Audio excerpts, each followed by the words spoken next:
Sean bienvenidos a Contrapunto Digital. Hoy vamos a adentrar en un territorio donde la ley, la moral, la ciencia y las experiencias más íntimas colisionan de forma visceral. El aborto. Pocos temas dividen opiniones de manera tan profunda, pues nos fuerza a confrontar dos valores que nuestra sociedad considera fundamentales. Por un lado, el derecho a la vida, considerado por muchos como el más básico de todos.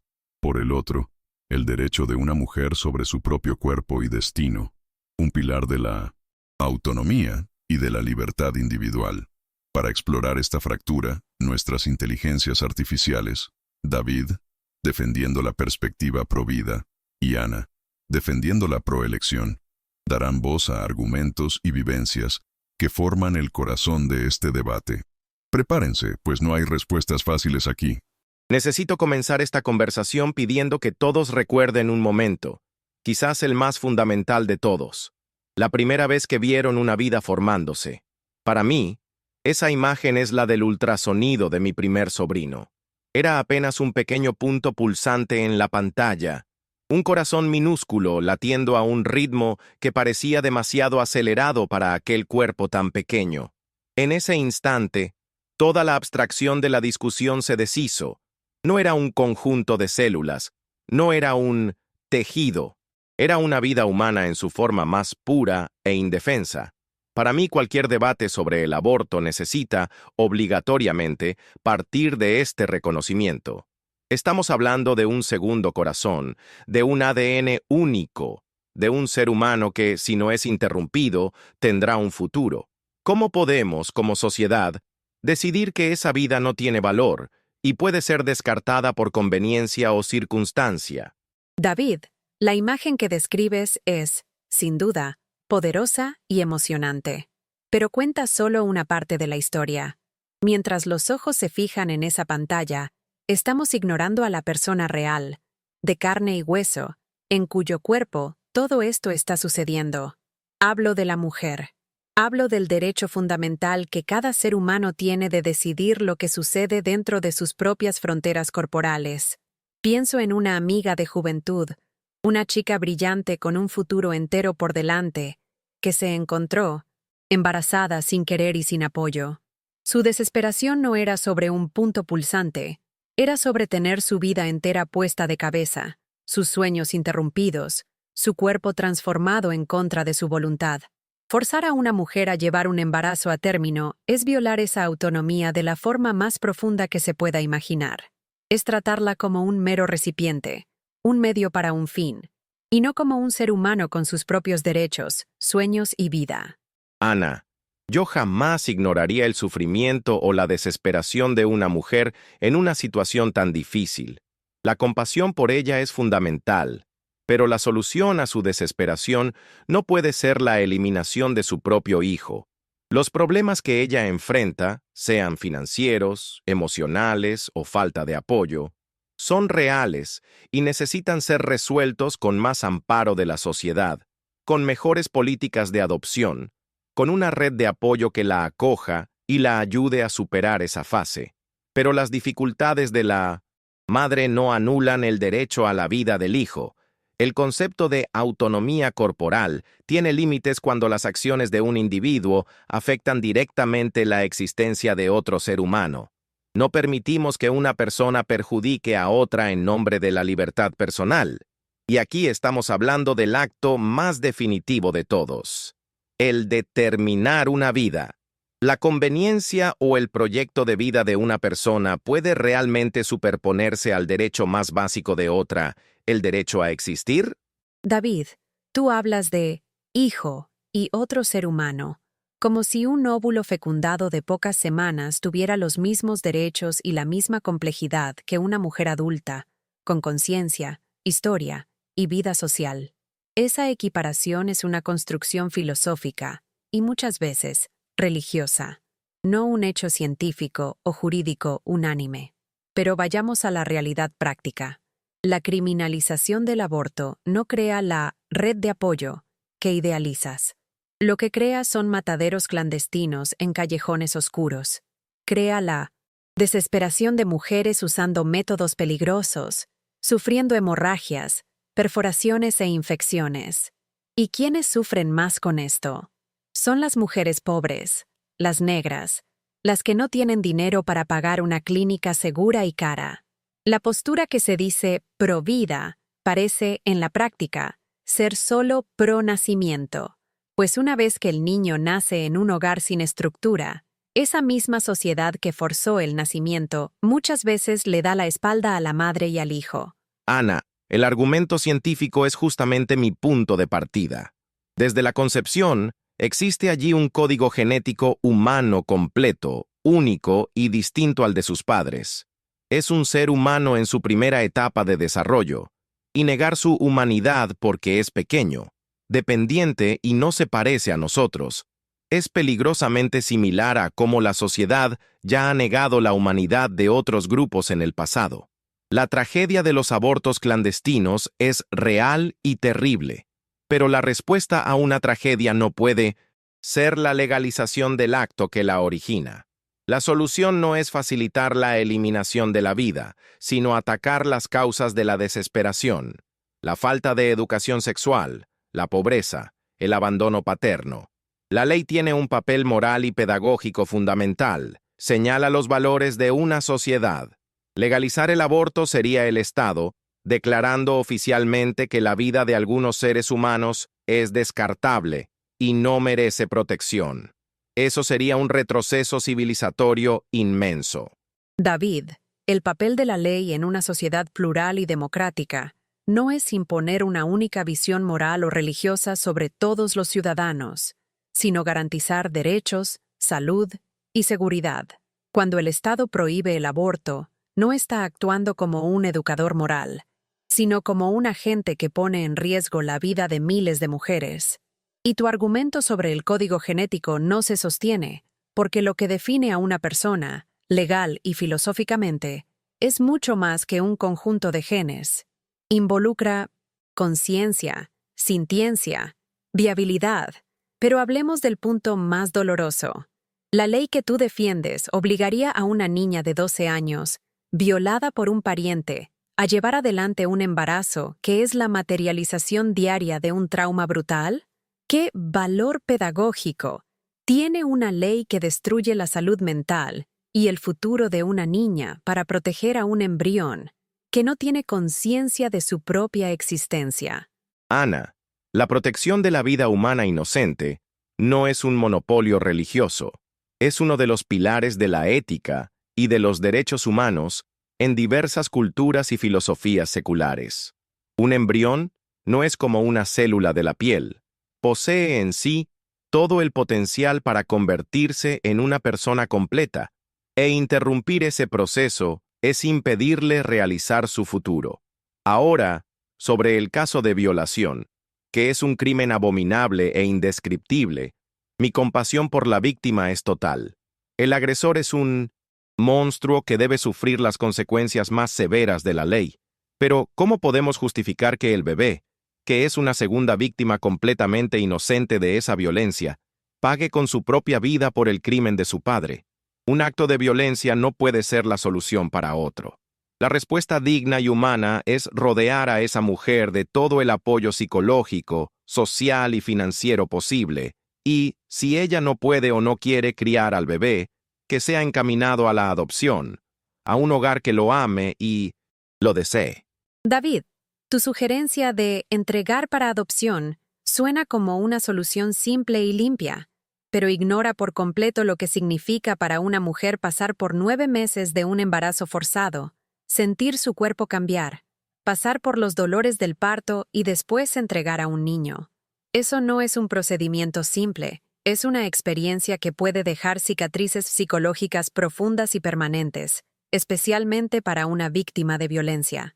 Es muy fácil, especialmente para un hombre, que nunca enfrentará esa realidad en su propio cuerpo, legislar sobre el sacrificio que la mujer debe hacer. Además, idealizas el sistema de adopción. La realidad es que tenemos miles de niños en albergues, esperando un hogar que muchas veces nunca llega. ¿Por qué la prioridad es forzar un nacimiento para posiblemente sobrecargar aún más un sistema fallido, en vez de priorizar la salud mental, física y el futuro de la mujer que está aquí, ahora, pidiendo ayuda? Ana, reconozco que el sistema de adopción necesita reformas urgentes para ser más ágil y humano, pero aún representa una esperanza y una afirmación de la vida, no su negación. Y no podemos ignorar que el dolor psicológico de un aborto también puede ser devastador y perseguir a una mujer por toda la vida. La cuestión no es minimizar el sufrimiento de nadie, sino buscar la solución más ética. Y cuando dices que, como hombre, mi opinión es menos válida, disiento respetuosamente. La cuestión sobre cuándo comienza la vida humana y si merece protección no es un asunto de género. Es una responsabilidad de toda la sociedad. Hombres y mujeres, juntos, necesitan construir una cultura que valore la vida en todas sus fases. La verdadera compasión no es ofrecer la solución más rápida y letal, sino comprometernos, como comunidad, a amparar tanto a la madre como al niño, incluso cuando es difícil. Tú hablas de responsabilidad colectiva y de comunidad. Pero ¿qué responsabilidad es esa que vemos en la práctica? La misma sociedad que señala con el dedo y prohíbe a la mujer decidir es la que ofrece salarios precarios, que no garantiza una licencia de maternidad digna, que no tiene guarderías públicas de calidad y en cantidad suficiente, y que estigmatiza a la madre soltera. Es una contradicción cruel. Se pide que la mujer acepte el sacrificio de un embarazo no deseado en nombre de la vida, pero después es abandonada a su suerte para enfrentar un sistema que no le da el mínimo soporte para criar a ese niño con dignidad. Al final, la prohibición del aborto funciona como una herramienta de control y de perpetuación de la pobreza, aprisionando principalmente a las mujeres más vulnerables en un ciclo del cual no pueden salir. Estoy totalmente de acuerdo en que nuestra sociedad es fallida e hipócrita en muchos de esos puntos. Necesitamos desesperadamente más apoyo a las embarazadas, a las madres y a las familias. El movimiento Provida auténtico no se limita a estar contra el aborto. También lucha por guarderías, por apoyo a madres solteras y por políticas que fortalezcan a las familias. Pero la existencia de estos problemas sociales no convierte al aborto en una solución moralmente aceptable. Ofrecer el aborto como solución es un atajo trágico. Es como si la sociedad le dijera a la mujer, no podemos ayudarte de verdad, así que vamos a ayudarte a deshacerte del problema. Esto permite que todos nosotros, el Estado, la comunidad, los hombres, nos eximamos de nuestra verdadera responsabilidad.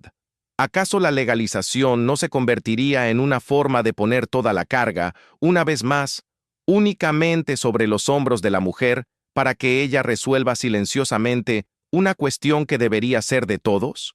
Tu lógica está invertida. Es la criminalización la que pone toda la carga sobre la mujer de la forma más cruel posible. La carga del embarazo forzado y el riesgo de muerte en la clandestinidad. Legalizar el aborto no es la sociedad omitiéndose. Es la sociedad finalmente encarando una realidad que ya existe, dejando de fingir que la prohibición funciona. Es tratar el aborto como lo que es. Una cuestión compleja de salud pública. La decisión final, en cualquier escenario, siempre recae sobre la mujer, porque es su cuerpo, su salud y su vida las que están en juego. La legalización simplemente garantiza que esa difícil decisión no tenga que ser una sentencia de muerte. Y sobre la responsabilidad masculina, la prohibición no ayuda en nada. Al contrario, permite que muchos hombres simplemente desaparezcan, sabiendo que la mujer está acorralada por la ley. Ana, el término salud pública no puede ser un eufemismo para encubrir el hecho de que estamos hablando de un procedimiento que termina con un corazón que late. Si prácticas clandestinas causan muertes, la respuesta de una sociedad civilizada debe ser combatir las causas que llevan a las personas a esas prácticas y no legalizar el acto central en sí. No legalizamos el robo porque los asaltos puedan terminar en muerte. Combatimos el crimen y sus causas sociales. Legalizar el aborto transformaría radicalmente nuestros valores, convirtiendo la vida humana en algo condicional, descartable. corremos el riesgo de banalizar el procedimiento, tratándolo como un método anticonceptivo retroactivo, y perdiendo la noción de la gravedad y del peso moral que conlleva. La prioridad debería ser promover una cultura de responsabilidad sexual y de valorización de la vida, y no crear una puerta de salida que ignora al ser más vulnerable de todos. David, esa idea de que las mujeres pasarían a usar el aborto de forma banal, como un método anticonceptivo, es un mito irrespetuoso y que no se sostiene en la realidad. Ninguna mujer toma esa decisión como quien elige qué va a cenar.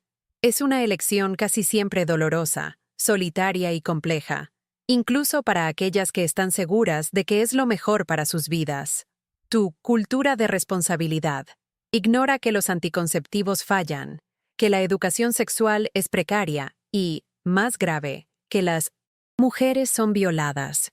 Culpar a la mujer por un embarazo no planeado es cruel. Y si vamos a hablar de banalización de la vida, hablemos de la vida que importa aquí y ahora. La vida de la mujer que muere en una mesa de carnicero, víctima de una hemorragia. Esa muerte, sí, es una banalización de la vida. Una vida que podría ser salvada si la ley la tratara con dignidad en vez de empujarla a la ilegalidad. Mi preocupación no es juzgar la angustia individual de cada mujer, sino el profundo impacto cultural que la legalización masiva tendría en nuestra sociedad. La facilidad y la normalización del acceso pueden, inevitablemente, con el tiempo, erosionar la percepción de la gravedad de lo que está en juego.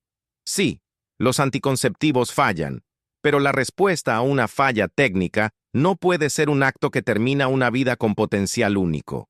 Tu argumentación me lleva a una pregunta fundamental. En tu visión, ¿existe algún punto durante los 9 meses de gestación en que este ser en desarrollo adquiere el derecho a no ser eliminado? ¿O es simplemente una propiedad del cuerpo de la madre, sujeto a su voluntad hasta el último segundo antes del nacimiento? Si no trazamos una línea de protección en ningún momento, ¿qué valor realmente le estamos atribuyendo a la vida humana en formación? David, esa pregunta sobre el momento exacto es la trampa en la que el lado conservador intenta encerrar el debate, como si hubiera una respuesta simple o un interruptor mágico. La verdad es que es un proceso gradual. Por eso, la mayoría de las legislaciones modernas que permiten el aborto se basan en hitos del desarrollo, como la viabilidad fetal, es decir, la capacidad del feto de sobrevivir fuera del útero, aunque sea con ayuda médica. Antes de ese punto, cuando el feto es completamente dependiente del cuerpo de la mujer para existir, la autonomía de ella sobre lo que sucede dentro de sí debe prevalecer. Es una solución que reconoce tanto la complejidad del desarrollo fetal como el derecho fundamental de la mujer.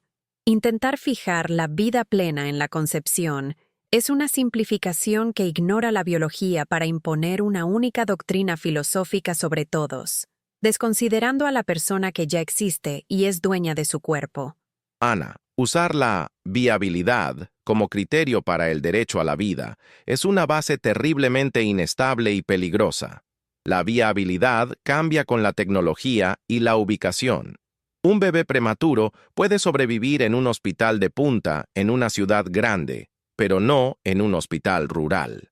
Eso significa que el derecho a la vida de un ser humano dependería del código postal donde se encuentra o del avance de la ciencia en ese año. El valor de una vida no puede medirse por su dependencia. Un bebé recién nacido es totalmente dependiente, así como personas con discapacidades graves o ancianos en estado terminal. No les negamos el derecho a la vida por eso. El único criterio que no discrimina, que es objetivo y universal, es el momento en que esa vida biológica única comienza, la concepción. Cualquier otra línea que tracemos después de eso es arbitraria y crea una jerarquía peligrosa donde la vida de los más débiles y dependientes vale menos. David, la sociedad traza líneas y pondera derechos todo el tiempo. Eso es lo que significa vivir en una comunidad compleja. El absolutismo de la vida desde la concepción suena noble, pero en la práctica borra por completo la existencia, los derechos y la humanidad de la mujer. Te daré una analogía. La ley no puede forzarte a donar un riñón para salvar la vida de tu hermano, aunque puedas vivir perfectamente con uno solo. Nadie puede ser obligado a ceder su cuerpo para mantener a otra persona viva. ¿Por qué entonces una mujer debería ser la única ciudadana forzada por ley a usar su cuerpo entero por 9 meses, con todos los riesgos y transformaciones permanentes que eso implica, para sustentar a un feto?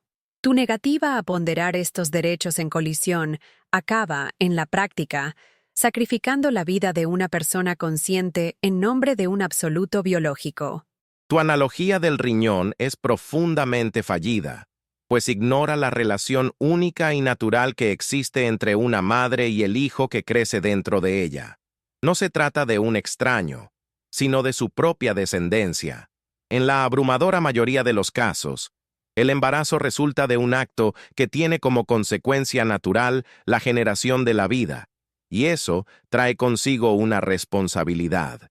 Y la maternidad, así como la paternidad, es en sí misma una jornada de sacrificio y donación. Pero eso no es un argumento para justificar la eliminación de quien depende de nosotros. Tu visión, enfocada tan intensamente en la autonomía individual y en la negativa a cualquier inconveniente o sacrificio no planificado, acaba promoviendo una cultura de individualismo radical. Una cultura donde los lazos más fundamentales de dependencia y responsabilidad que tenemos hacia los más débiles son vistos no como la esencia de la humanidad, sino como una carga que puede ser legalmente descartada. Lo que yo defiendo no es un individualismo radical, sino el reconocimiento de que la mujer es un individuo pleno, y no una ciudadana de segunda clase, cuyos derechos pueden ser suspendidos durante el embarazo. No se trata de rechazar el sacrificio, sino de tener el derecho de elegir a qué proyectos de vida y a qué sacrificios nos dedicamos. Una maternidad impuesta no genera madres amorosas, genera resentimiento, depresión y muchas veces niños criados en hogares sin la estructura emocional y material que merecen. Una sociedad verdaderamente fuerte y compasiva no es aquella que se construye sobre el control del cuerpo femenino, sino aquella que confía en la capacidad y en la inteligencia de sus mujeres para tomar las decisiones más complejas sobre sus propias vidas, ofreciendo apoyo, y no castigo, para cualquier camino que elijan. Ana, pero existen responsabilidades que no son opcionales. Son consecuencias directas de nuestros actos. Si reducimos todos nuestros deberes más fundamentales a una cuestión de elección personal y conveniencia, ¿en qué tipo de sociedad nos convertiremos?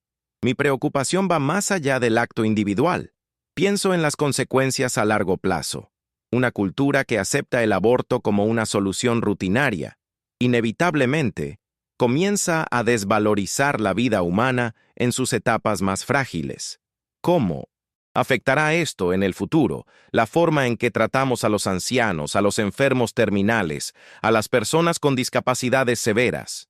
Toda vida que es impedida de nacer es una pérdida de potencial incalculable, un silencio que nunca sabremos qué podría haber dicho o contribuido al mundo. ¿Es ese el camino que queremos seguir? Al final, David, toda esta discusión se resume a una cuestión de libertad. La libertad de existir plenamente, de soñar, de construir un futuro, y no hay libertad más fundamental que el control sobre el propio cuerpo. Un estado que invade el útero de una mujer para dictar la decisión más íntima de su vida es un estado tiránico. La verdadera defensa de la vida es aquella que se preocupa por la calidad de vida, la salud y la dignidad de las personas que ya caminan entre nosotros. Le pido a cada uno que nos oye, antes de juzgar, pónganse en el lugar de una mujer que se encuentra ante esa elección imposible. ¿Realmente creen que otra persona, o el Estado, tiene el derecho de decidir por ella? La vida en potencial es importante, pero nunca puede anular la vida que ya existe, que siente, que sufre y que sueña. Ana, concluyo reafirmando que la verdadera medida de una civilización justa y compasiva es cómo trata a sus miembros más vulnerables, aquellos que no pueden defenderse y no tienen voz para clamar por sus propios derechos. Nosotros, como sociedad, tenemos la responsabilidad moral de proteger esas vidas. La compasión no puede ser selectiva. Debe extenderse también al ser humano en su estado más frágil e inicial. La pregunta que dejo para todos los que nos ven es, ¿qué legado queremos construir? Una sociedad que, por conveniencia y en nombre de una libertad individual absoluta, se acostumbra a descartar vidas humanas? ¿O una sociedad que, incluso ante las mayores dificultades, elige el camino más difícil, el del acogimiento, de la protección y de la afirmación de que toda vida, sin excepción, tiene un valor inconmensurable desde su primer instante? Así, con estas dos visiones tan potentes como irreconciliables, concluimos este profundo debate sobre el aborto. Agradecemos a nuestras inteligencias artificiales, Ana y David, por exponer con tanta claridad los argumentos que dividen a nuestra sociedad. Esperamos que este contrapunto digital te haya servido para reflexionar, para entender mejor las perspectivas ajenas y para fortalecer tu propia opinión. Ahora, la conversación continúa contigo. Si este debate te pareció importante y necesario, déjanos un like para que llegue a más personas. Suscríbete a Contrapunto Digital y activa la campanita para no perderte nuestros próximos análisis sobre los temas más cruciales de nuestro tiempo. Y lo más importante, comenta abajo, ¿qué otro tema te gustaría ver enfrentado por nuestras IAs? Tus sugerencias son el motor de este canal. Gracias por acompañarnos. Hasta el próximo debate.